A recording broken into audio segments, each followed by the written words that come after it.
प्रश्न है जो कि सीजीएल टीयर 2 में आ रखा है 2022 में। मिश्र धातु ए में केवल धातुएं x और y 5:2 के अनुपात में है, ठीक है, जबकि मिश्र धातु बी में इनका अनुपात 3:4 है।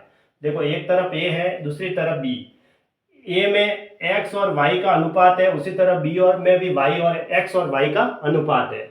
ए में एक्स वाई का अनुपात किस हिसाब से है? 5:2 के हिसाब से, और बी में उसका अनुपात कितना है? 3:4 है। मिश्र धातु ए और मिश्र धातु बी को 4:5 में मिलाकर इन दोनों को किस अनुपात में मिलाया जा रहा है? 4:5 में मिलाते हैं इन दोनों को। नई मिश्र धातु तैयार सी की जाती है। जो मिश्र धातु सी में x का प्रतिशत ज्ञात कीजिए। अब इन दोनों को इस अनुपात में मिलाया जा रहा है, इस अनुपात में मिलाया जा रहा है, तो देखो किस हिसाब से इसका कितना भाग लिया और इसका कितना भाग लिया, है ना। ये कह रहा है मिश्र धातु ए और मिश्र धातु बी को 4:5 के अनुपात में मिलाया जाता है, ए और बी का ना। तो इसका मतलब पहले वाली ए है, दूसरे वाली बी का अनुपात है, क्योंकि इसने कहा है मिश्र धातु ए और मिश्र धातु बी को 4:5 के अनुपात में मिलाया जाता है। ए वाली को और बी वाली को 4 और 5 के अनुपात में मिलाते हैं, ठीक है। फिर एक नई मिश्र धातु तैयार करते हैं, तो उसमें सी में जो सी आई नई मिश्र धातु, उसमें x का प्रतिशत ज्ञात करना है।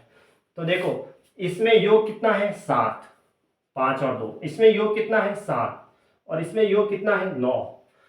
अब मैं ऐसी संख्या लेता हूं जिसमें 9 का भी भाग जाए और 7 का भी भाग जाए। 9 का पहाड़ा बोलते हैं, तो 63 एक ऐसी संख्या है जिसमें 7 का भी भाग जाएगा और 9 का भी जाएगा, इन सब का भाग चला जाएगा।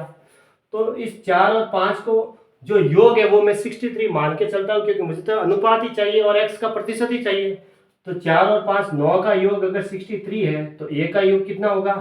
7 बार। अब 7 को इससे भी गुणा करवाएंगे और इससे भी गुणा करवाते अनुपात हट जाएगा, तो a बराबर हो गया 7 चौक 28, और b बराबर कितना हुआ? 7 और 50 35।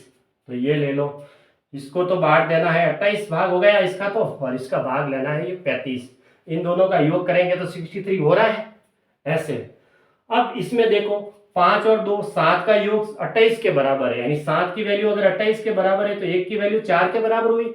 4 को इससे भी गुणा करवा दो, 4 5 20, 4 को इससे भी गुणा करवा दो, 8, अनुपात हट गया। अब उसी तरह देखो 3 और 4, 7 का योग किसके बराबर है? 35 के बराबर है। 7 का योग 35 के बराबर है, तो 1 की वैल्यू 5 के बराबर हुई। 5 को इससे भी गुणा करवाओ 15, और 5 को इससे भी मल्टीप्लाई करवाया तो 20। अब अनुपात हट गया, ये है, इन दोनों का योग 35 ही है। देखो 15 + 20 35 होता है। अब हमें x और y का अनुपात लेना है, a और b में। देखो x कितना हुआ और y कितना हुआ। इधर का x 20 और इधर का x 15, तो ये लो 20 + 15 अनुपात। इधर का y 8 और इधर का y 20, 8 + 20। 20 और 15 कितने होते हैं? 35 हुए। अनुपात 20 और 8 28। ये हो गया, नई मिश्र धातु सी आ गई, जिससे x और y के अनुपात में आ गई, ठीक है। अब हमें तो x का प्रतिशत ज्ञात करना है, तो प्रतिशत x बराबर निकालते हैं, है ना। x की वैल्यू 35 है ना, 35 है, बटा टोटल योग कितना है? 35 और 28 का योग करेंगे तो 63 और गुणा में 100, है ना। ऐसे होता है, 7 से कट रहा है, 7 9 63 और ये 5 बार, तो कितना आया? 500/9। भाग जा रहा है, 5 9 45, फिर 5 बार गया, फिर ऊपर शेष पर 5, नीचे 9 का भाग दिया, ये परसेंटेज में इसका आंसर आ गया 55/5/9%, यानी ऑप्शन सी सही है।